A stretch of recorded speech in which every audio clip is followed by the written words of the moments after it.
Hello everyone, good evening. So welcome to our bedtime devotional for girls. So nilabot ta sa ika-day 260 sa ato ang devotional.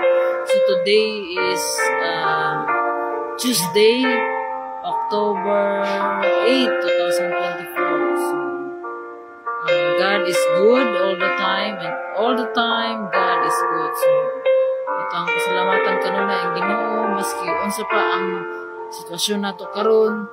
Angayan og angayan gayud nga pasalamatan nato ang Ginoo. So atong topic karon is about here are some big ideas about patience. So wala mo koy word nga gibutang, pero kung ato tong balikon tong date 158 ingon sa Ephesians chapter 4 verse 2, always be humble, gentle and patient, accepting each other in love. So let us pray. Father God in heaven, Lord, we glorify your name. We acknowledge your presence, Lord. Kami kayo na. Salamat, Lord God, sa panahon. Salamat, Lord God, sa ining buluhaton, Lord. Aron makakatun kami, Lord God, kung sa imong tulong. Kung sa ikaw, Lord God, kamayos ang kinabuhi. Kung sa imong mga promises, Lord God. Kung sa imong mga sugo, Lord. Kung sa ang angay namang pagabuhaton. Tungkol kay ikaw ang nagbuhat ka na mo, Lord. Kasi luwa kami, Lord God, sa mga kalapasan, Lord God. Ikaw magahinlo ka na mo. Putli ang mong kasing-kasing. Ug bag-uha ang mong nahuna. Aron kami ang ayan. Ug mahimo kaming sama ni Kristo, Lord God. Nga tungod kay gusto kami, Lord God, nga maabot diha kanimo, Lord. Tabangi kami, Lord God, nga kamo makaton o unsa man ang amo ang ma-apply sa among kinabuhi. Ikaw ang Ginoo, Lord God, nga magatabang ka namo, Lord. Magigistorya ka namo, Lord, pinaagi sa imong mensahe, sa imong pulong, Lord God. Puna kami, Lord, tudloi kami, giyahi kami, Lord God. Puna kami sa imong kaalam o pagkahibalo nga makasabot kami sa imong ipadayag nga mensahe nga mao kini nga mahatag og paglambo sa mo ang pagtuo diha kang Kristo. Dalaygon ka, Lord, ubanay kami ikan sa pagsugod natud sa pagtapos sa ngalan ni Jesus. Amen. So again, may gabi. So before tanga let's pause for a moment for minutes. Let's study the Word of God.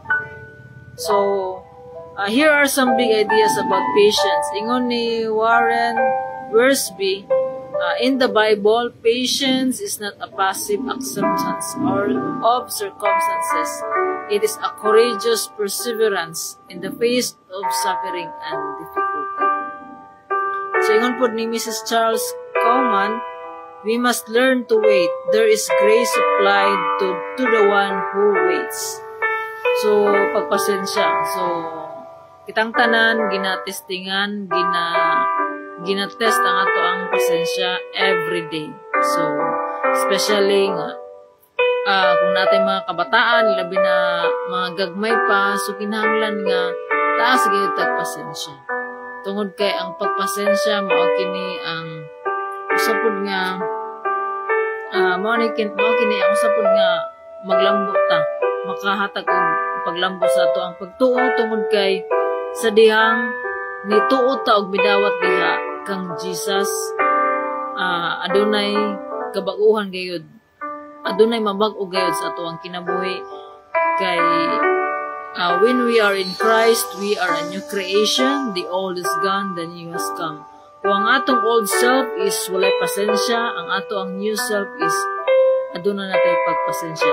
Because the fruit of the Holy Spirit is love, joy, peace, patience, kindness, goodness. So patience in the Bible is the ability to endure difficult people on situations without giving into anger or giving up hope. So because God continues to show us patience when we are doing disappointing things, we can show others patience when they disappoint us. So ang Ginoo. So kung ato man lamang kanabitang kung ang pagpasensya is the biggest demonstration of God's love. Gayud kay ang Ginoo taas kayo pasensya sa atoa nga silutan na unta na ta, silutan ang katong wala mo tuo sa Ginoo, wala mo dawat sa kaniya is gisilutan na according to the word of God. So ako dili ko akong let the word of God speak to us. So kaya akong gi-share sa inyo nga it's gikan ni sa pulong sa Ginoo. So patience demonstrates our trust in God's sovereignty and His timing. It helps us to understand that God's plan for our lives is perfect and we should trust in His timing even when we don't understand it. So, sa ato ang pagpasensya, magkini ang makatag ka na ito, bita ka ng maghatag o taas nga pagsabot. So, sa ato ang walk with God. So, kitang tanang tao, adun na tayo mga kasaypanan, adun na tayo mga mistakes. So, we should have an allowance for the mistakes of others. So, instead nga masuko ta, we must be patient with them. So, magpasensya ta sa mga tao nga makadaka-disappoint sa to, nakatag ka na to o kanawit ang kasaypanan. So, God is patient. God is patient sa kanato gayon. Ang one day sa Ginoo is equivalent to 1,000 years sa tao. God is patient means not mainly that God waits a long time, but that God shows long-suffering kindness to us sinners. So long-suffering kindness. So long-suffering. So kanay pong pag-patient po sa lain po nga version is long-suffering. So long-suffering. So muna nga atong if butang ato ang focus diha sa Ginoo tungod kay makatulog ta unsa ang pagpasensya. Tudloan gyud ta sa Ginoo. Dapat magpatudlo pud ta sa Ginoo. So ang Ginoo nagatudlo kanato pinaagi sa iyang pulong. So sa iyang pulong ginatest ang atong patient. Ginatest ang atong pagpasensya gayon. Ako dili ko exempted kay usahay kining natay mga anak nga kanang tong natay mga anak. So natural lamang ni sa mga bata nga kanang magara-gara nagin na siya nga nga stage. So muna usahay po diha po matest ang atong pagpasensya kung unsaon nato nga pagtudlo sa atong mga anak in God's way. Tungkol kay naman tayo mga kanabitang pagtudlo kanila nga sa ato aramang kung sa atong nadak-an mapoy atong gitudlo sa ilang pero lahi ang pamaagi sa Ginoo. So mao kana nga we should learn also unsa ang pamaagi sa Ginoo nga pagtudlo kanato mapo kini atong matudlo sa atong mga anak. So ang insakto nga pagtudlo is nagid sa pulong sa Ginoo. Pulong sa Ginoo nag-ingon nga kinahanglan nga disiplinaon ang mga bata while they are young. Kaya dili na nila malimutan ini kadako. So karon nga generation, ang mga bata karon wala na disiplina. Tungod kay hadlok ang mga ginikanan nga mubunal. So naa may pagbunal nga kanang sa pagdisiplina. Ug naa po nay pagbunal pod nga dili nga kanang bitang sobraan na nga marag kuano na ang bata kanang bitang out of anger. Ang atong pagdisiplina sa atong mga anak is out of love. Kung ingon sa pulong sa Ginoo, kung wala kang disiplina, wala kang higugma. Tungod kay ang Ginoo pod nagadisiplina pod kanato. So higugma ta sa Ginoo og gidisiplina ta niya. So mao na kanunay ta nga panggit sa pulong sa Ginoo, magasunod ta sa pulong sa Ginoo. Kinahanglan nato ni basahon tun-an ug kat-unan. Kaya ang Ginoo kanunay nga magatabang kanato kung kita pod obedient pud ta sa iyang pulong. So it's hard to be a patient person. So kasi ako, I'm always learning. So every day is a learning process. So tagaan tag pasensya. So unsaan pod?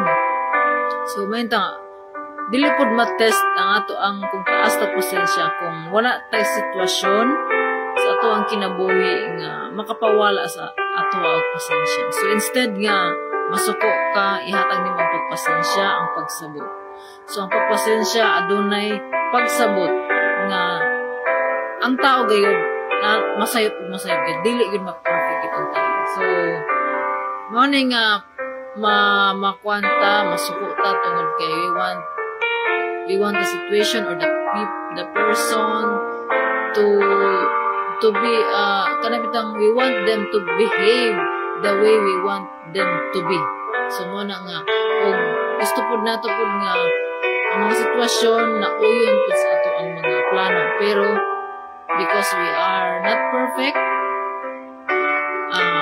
but God is perfect, so aduna gyud mga sitwasyon nga i-allow sa Ginoo nga ma-experience nato to test our patience and to build our character. So kaning pag-test atong patience, pag-build sa atong character is for our growth. Kay kung naa ta diha sa Ginoo, adunay gyud kabag-uhan, adunay gyud pagtubo, adunay gyud kalambuan. So dili pwede nga mayon kang nituo kung Ginoo pero walay paglambo sa imong kinaiya. Murag questionable na imong pagtuo. Kay walay tinuod nga Kristiyano nga wala milambo, wala na bag-o.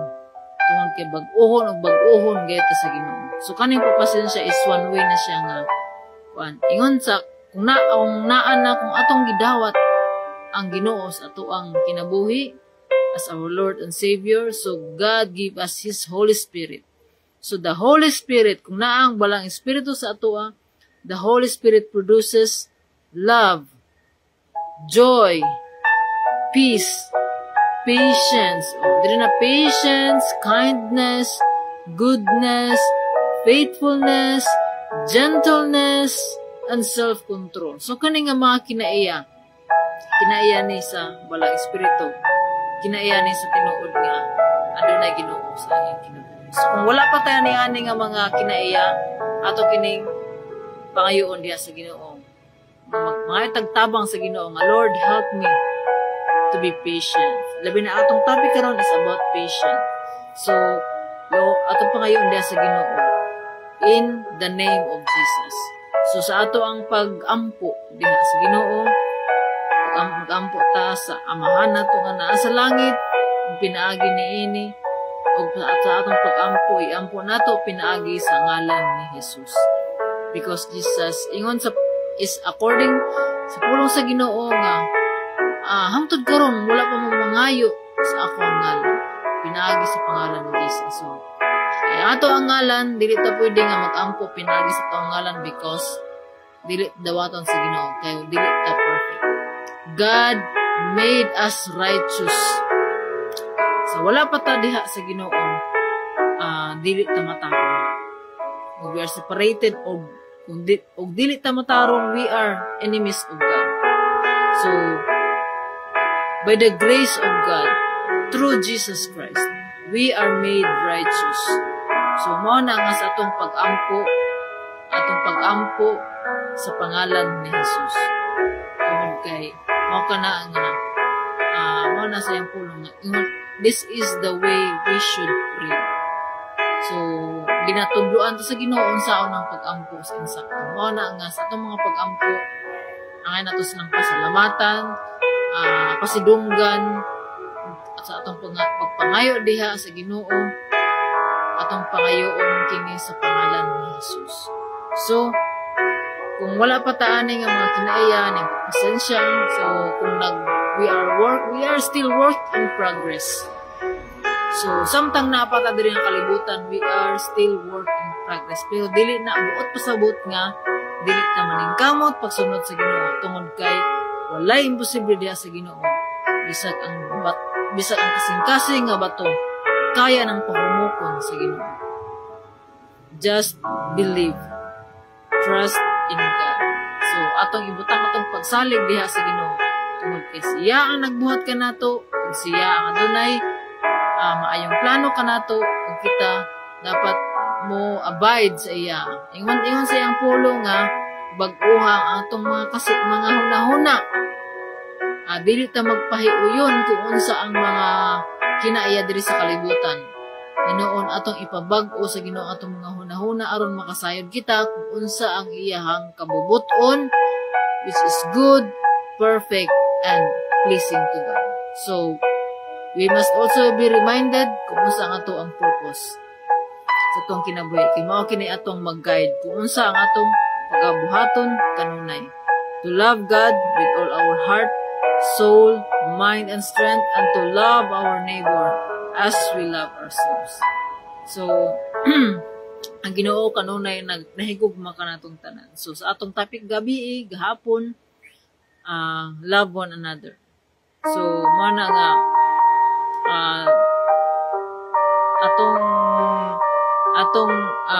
atong i-remind nga dili kita ang Ginoo tuas langit, ug we are not perfect, ug dili tanan nato control. What we can control is our response, and what is beyond our control ato kanang isalig diha sa Ginoo. Tungod kay ang Ginoo, because God causes all things to work for good to those who love the Lord. So, kisa katong nahigugma diha sa Ginoo, ang tanan mga butang adunay katuyuan, bad or good. So, ingon ang Ginoo sa iyang pulong, be joyful always, be thankful always, and be prayerful always. So, walay rason nga dili ta makahatag og pasalamat sa Ginoo tungod kay ang kini ang iyang kabubuton. So, ang ilaman nato pasalamatan kanunay ang Ginoo. Whatever you are right now, unsa man imong circumstances, unsa man imong sitwasyon karong gayuna, ang Ginoo andam nga mutabang kanimo. Dapat natong pasalamatan ang Ginoo ug kita magmalipayon diha sa Ginoo. Kay basi mga gagmay mga butang, angay natong pasalamatan sa Ginoo. God is always good. God causes all things to work for good. So, napoy kuan pud nga ang pagpasensya is waiting for the Lord. Be patiently wait. Wait on the Lord patiently. So kaning pagpasensya is to endure. Endure, perseverance, courageous. It is a courageous perseverance in the face of suffering and difficulties. So, kung naata sa Ginoo, ang ato ang focus na sa Ginoo, so makabatuntag, maka-learn ta to be patient sa mga tao nga it's beyond our control. So instead nga magreklamo ta, masupot ta, atong ihatag ang pasensya, ang pagsabot. Maglabaw sa tanan, ihatag nato ang gugma nga gikan sa Ginoo. Kay mao ka na ang sugo ka nato sa Ginoo, to love our neighbor as we love ourselves. So to God be all the glory. So let us pray. Father God in heaven, salamat Lord sa imong pulong. Salamat Lord sa pag-remind ka namo Lord God sa imong gugma Lord nga walay katapusan nga mao kini nga tungod sa imong dakong gugma, dako pud ang imong pagpasensya ka namo Lord God nga nakahimo og sala diha kanimo Lord. Salamat Lord God sa imong gihatag nga kaluwasan. Salamat Lord nga kami makaampo diha kanimo Lord God. Nga walay among matago diha kanimo kay balo ka Lord God kung unsa ang among nasa kasing-kasing. Tabangi kami Lord God nga makakat-on kami ug amo kini ma-apply sa amo ang kinabuhi Lord God nga moabot man ang mga tao nga mga sitwasyon Lord God nga maka-test ta among pagpasensya. Tabangi kami Lord God to be patient Lord God and mostly to love those people Lord God are difficult, and to love Lord God, to love you Lord God with all our heart. Lord, we are nothing without you Lord God. Salamat Lord God sa kanunan nimong pagtabang ka namo Lord God. Salamat sa imong pag-uban ka namo Lord God karong gabi una. Ikaw Sa mga naminaw, Lord God, na ining mensahe, ikaw ang Ginoo, Lord God, nga may magpasabot, mag-aabli, Lord God, sa mga hunahunag kasing-kasing, na aron mas mulambo pa, ang pagtuo diha kanimo. Dalaygon ka, Lord, ikaw ang Ginoo, Lord God, nga mo'y maghanay sa tanan. Salamat, Lord God. Salamat kayo sa tanan. Ang tanang dungog, mahimayag mga pagdayeg, kanimo lamang amahan, sa ngalan ni Jesus. Amen. So, thank you, good night, and see you tomorrow. Bye! Be patient always, and mostly, love one another. Bye!